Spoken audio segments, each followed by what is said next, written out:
All the latest news from around the league from our guy. We'll tap in with the guy who has his ear to the streets, the man of the people, our insider, Mr. Jonathan Jones. JB, who's up, who's down for this game?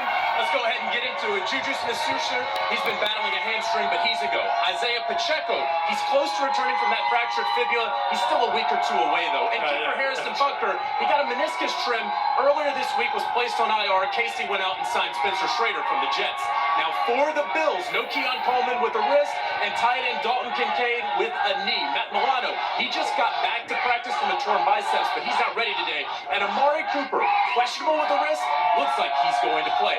I talked with a Bills source earlier this week. I asked him, man, it kind of feels like a playoff atmosphere here all around me. Does this team view it like a playoff game? They said, actually, not really. Buffalo wins this. The Chiefs are still the top seed in the AFC. Plus, Buffalo has a tougher schedule ahead than KC with games against the Niners, the Rams, and the Lions all up next. Speaking of high stakes, a lot riding on this Jags and Lions game later today. Sources... If Doug Pearson, if my Jags lose to the Lions, Doug Pearson is out, so is Trent Baalke. Have a bye next week, and the expectation is they're going to be looking for a new head coach and GM this offseason. Could they be seeing their next head coach today?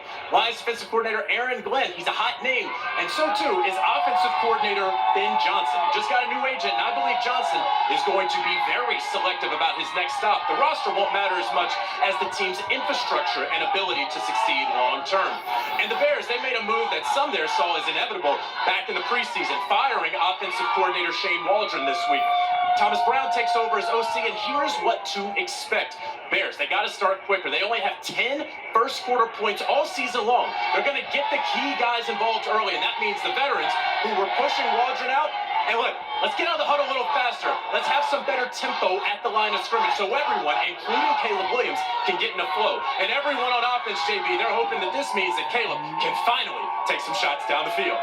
The crowd here is keeping the tempo going, Jonathan, as you know, as we turn to our guy. This place is crazy. They're going nuts. Bills fans, it's a little chilly, but when you got your own built-in sweater, JB, it's just hard to dial in and enjoy the ride. That's my guy, Justin. Enjoy it every second.